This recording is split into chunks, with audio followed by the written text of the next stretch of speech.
Every morning, when the city was just beginning to stir and the noise of honking horns and shouting vendors had not yet peaked, an old man would take his place on the stone steps outside the ruined temple at the city's busiest intersection. His presence had become so common that most no longer even noticed him.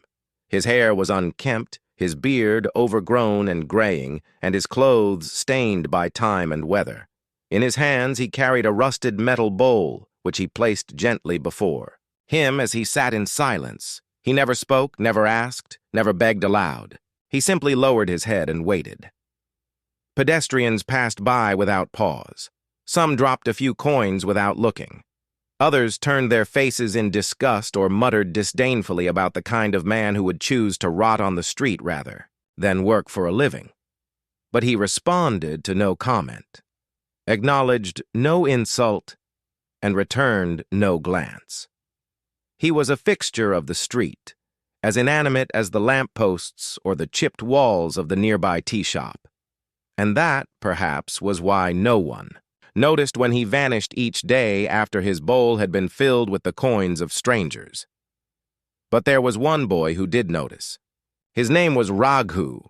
Barely 12 years old, with a face sunburnt by hardship and hands roughened by survival, he worked the alleys and garbage heaps of the city, collecting scraps and discarded objects to sell for a few rupees. Raghu had no school, no family, and no safety net. But he had sharp eyes, and in a city that often looked away, he was one of the few who observed. The quiet old man intrigued him. He did not look mad or drunk. He did not harass the crowd. He simply sat and waited. And when his bowl was filled, he vanished without trace, slipping into the maze of the city's old quarter. One humid afternoon, curiosity overwhelmed Raghu. As the beggar gathered his coins and disappeared into the alleys, Raghu followed from a distance, careful not to be seen. The old man moved with purpose, though slowly. He passed through narrow passageways and crossed broken courtyards until he reached the edge of the city, where buildings leaned against each other like tired men, and windows were covered with rusted grills. There, he entered a decrepit, crumbling building that looked long abandoned. Raghu approached quietly and peered through a crack in the wooden shutters. What he saw stunned him. Inside, nearly 70 children sat on worn mats and wooden benches. Their clothes were torn, their shoes mismatched or missing, yet their eyes were bright, their hands raised, their voices united in reciting alphabets and arithmetic. An elderly woman moved among them, correcting, encouraging, and embracing. The old beggar entered quietly, handed over his bowl of coins to the woman, and sat in a corner, watching the children with a faint smile. The woman placed her hand on his head and murmured something too soft to hear. He bowed slightly, closed his eyes, and folded his hands as if in prayer. Raghu could not move for a long time. That night, he found it difficult to sleep. The next morning, after gathering the courage to approach him, he stood before the old man and asked him directly who he really was. The beggar lifted his head slowly. For a moment he said nothing. Then, after a deep breath that seemed to carry years of memory, he began to speak. His real name, he said, was Ranveer Singh. Once he had been the owner of a vast empire, industries, factories, mansions, cars, power. He had been admired, feared, envied. In those days, his name appeared in newspapers and magazines. His fortune was beyond counting. But beneath all that wealth, he confessed, lived a different truth. Pride had turned to arrogance, and ambition had turned to greed. He had learned to measure everything in numbers: profits, properties, shares. Years ago, a small orphanage stood on a piece of land he desired. The law stood in his way, but money moved faster than justice. The orphanage was vacated, and a factory rose in its place within months. The children were shifted into temporary shelters, the permits hastily arranged. No one questioned the morality of what was done. On the very night of the factory's opening, a fire broke out. Flames consumed the upper floors before help could arrive. The building had faulty exits. Many were trapped. Among the dead were 23 children. Their names never made it to the newspapers, but their faces began to haunt Ranveer Singh. In every reflection, every mirror, every dream, his mansion turned to a tomb.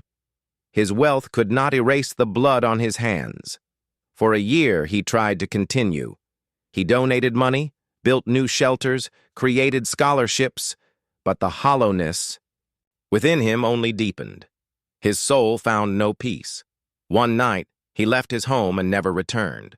He abandoned his name, shaved his head, burned his suits, and walked into the streets as a nameless figure. With every coin he collected, he vowed to educate a child, not to pay for his sins, but to honor the memory of those whose lives his greed had stolen. He found the elderly woman, a former teacher who had once run the orphanage. Together they began again in silence and obscurity. Word was never spread. He did not seek redemption. He only wanted to create light where his darkness had fallen. Raghu listened, unable to speak. What the world had dismissed as a beggar was a man who had once owned everything and given it all away in the name of justice. In the days that followed, Raghu began helping at the school. He carried water, cleaned the rooms, and eventually began to read and write under the same roof where others found hope. Ranveer Singh said little, but he smiled more often now. Then came the flood. One night the skies opened and the rivers burst through their boundaries. Water surged through the lower parts of the city, washing away stalls, homes, and vehicles. The building that housed the school stood in the flood's path. As people fled, Ranveer ran toward the danger. Raghu tried to stop him, but he shook his head and entered the rising waters. Inside, children screamed for help as the water filled the rooms. Ranveer broke windows, lifted children onto his back, formed human chains, and carried each one to safety. He made sure every child was safe. But on his final trip, he was swept away by the current. The city awoke to headlines that stunned them. Photos appeared of the beggar, now identified as Ranveer Singh, being pulled from the water by rescue workers. He lay unconscious, his body broken, his lungs filled with water. The story spread. The billionaire turned beggar who had died saving. Children no one had cared about. Crowds gathered at the hospital. Reporters arrived. News anchors retold the story with reverence and disbelief. The same people who once mocked him now prayed for his life.